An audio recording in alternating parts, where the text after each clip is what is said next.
Hello and welcome to the new series of Drishti IAS. I am Pooja Divedi, and in this segment today we are going to talk about research and development in India. This topic is important from the perspective of prelims and also from the perspective of GS mains papers. So let's begin with the first topic, that is, why is it in the news? Now, while India has made solid progress towards the Sustainable Development Goal targets concerning industry, infrastructure and innovation, the country's investment in research remains unsatisfactory according to the UNESCO Science Report. If we talk about the UNESCO Science Report, this comes once in 5 years. And the UNESCO Science Report monitors trends in science governance worldwide to identify which development path countries are following.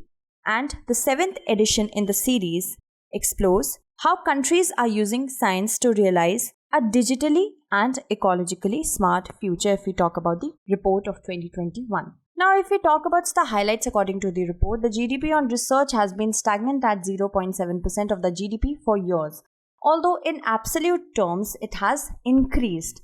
And India has one of the lowest GERD or GDP ratios amongst the BRICS nation, that is Brazil, Russia, India, China and South Africa. Amongst these countries, India here stands at the lowest.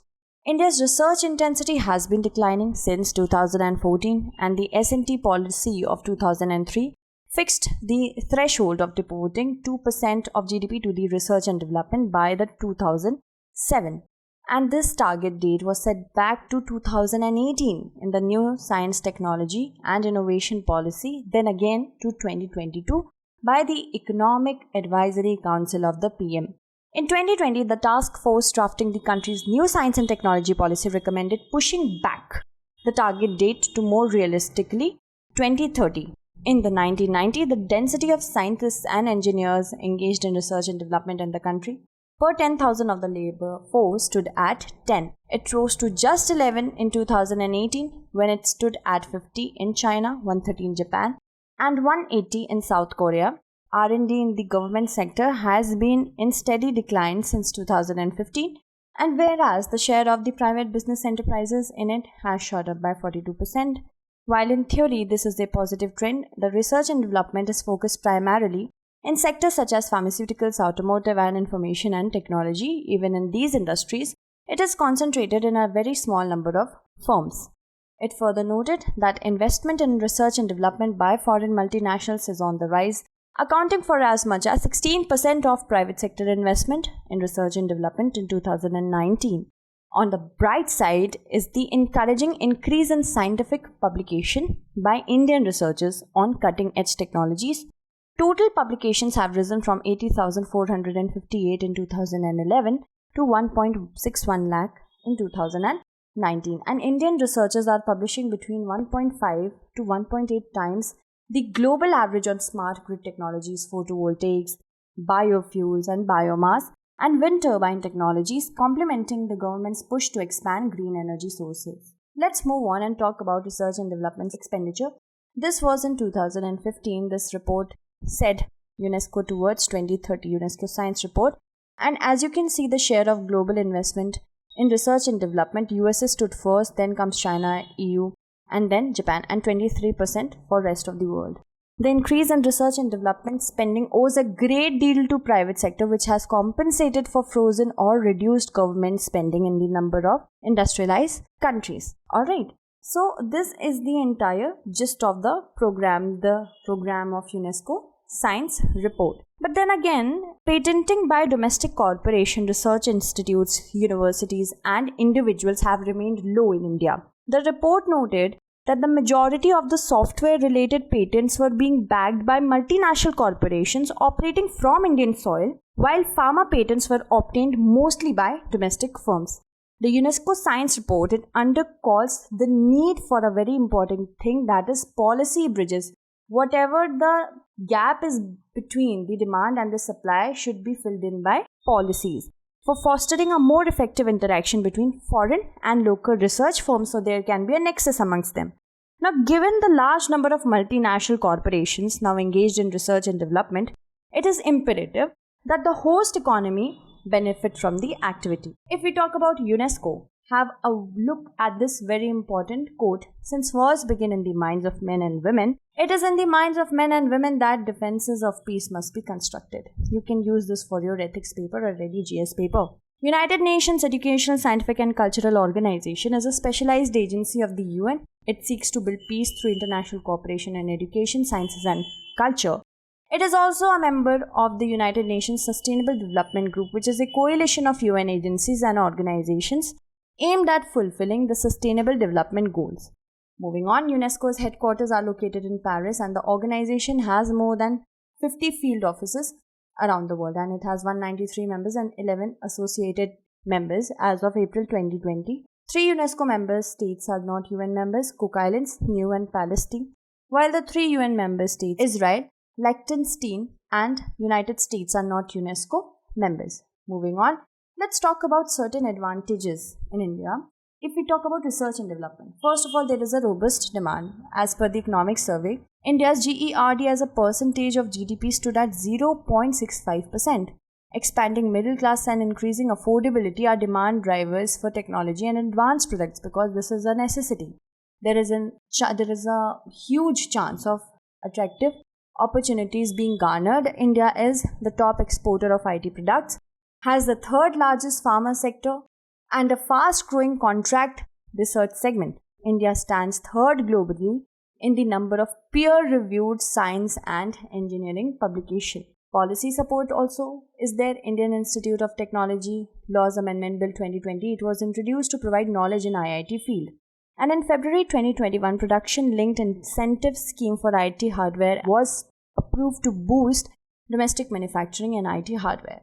If we talk about the rising private activity or rising private inclusion, establishment of Center of Excellences in various areas, and NMITLI initiative on public-private partnership basis has of course given it a boost, and increased investment by private players setting up research and development institutes have also followed. And let's talk about certain very important, extremely important research institutes in India. ISRO is the first.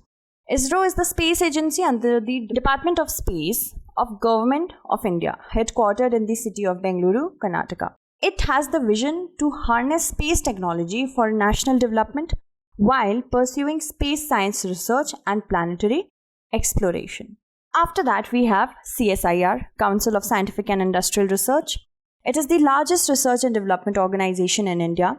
CSIR has a pan-India presence and has a dynamic network of 38 national laboratories, 39 outreach centers and 3 innovation complexes and 5 units. It was established, if we talk about the year, in 1942 in the month of September, and its headquarters is in New Delhi. CSIR is funded by the Ministry of Science and Technology, and it operates as an autonomous body under the Societies Registration Act of 1860.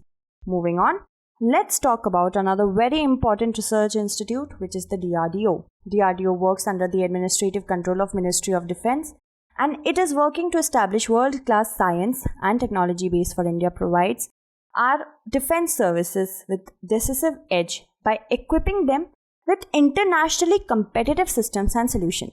Moving on, let's talk about another very important research organization, which is the ICMR. Now, ICMR is the apex body in India for the formulation, coordination and promotion of biomedical research. Its mandate is to conduct, coordinate and implement medical research for the benefit of the society. It is funded by the Government of India through the Department of Health and Research, Ministry of Health and Family Welfare. Let's talk about certain challenges which is wreaking havoc for the research and development sector. First is poor private sector research and development. In the recent past, private R&D has shown a sign of improvement, but the growth has either come from public sector companies or MNCs.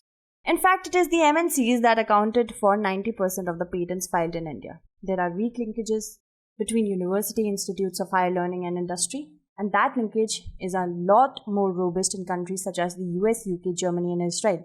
Most Indian universities have not been able to modify their curriculum with changing times.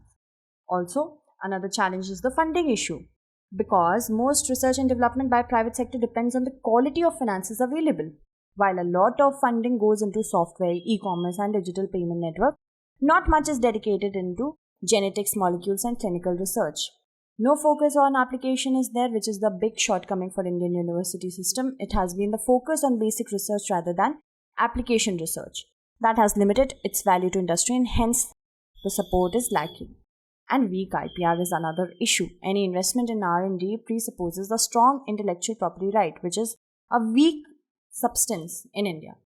If we talk about the way forward, India is aggressively working towards establishing itself as a leader in industrialization and technological development. Significant developments in the nuclear energy are likely as India looks to expand its nuclear capacity. Nanotechnology is expected to transform India's pharmaceutical industry, and the agriculture sector is also likely to undergo a major revamp with the government investing heavily for a technological-driven green revolution. Government of India through Science, Technology and Innovation Policy of 2013, among other things, and the recently released policy aspires to position India among the world's top 5 scientific powers. ISRO will launch its first Indian human mission by 2022, and India initiated a landmark policy called Science, Technology and Innovation Policy 2020 with core vision of being decentralized, evidence-informed, bottom-up, expenditure or experts-driven and inclusive. If we talk about the main space question, kindly note it down. Research and development plays a critical role in determining the productivity and economic growth of a nation. We have to discuss the relevance of harnessing private sector investments to improve the spendings on R&D in the country. So that's it for today. Tomorrow we shall meet again with another segment. Until then, stay updated and thank you so much for watching.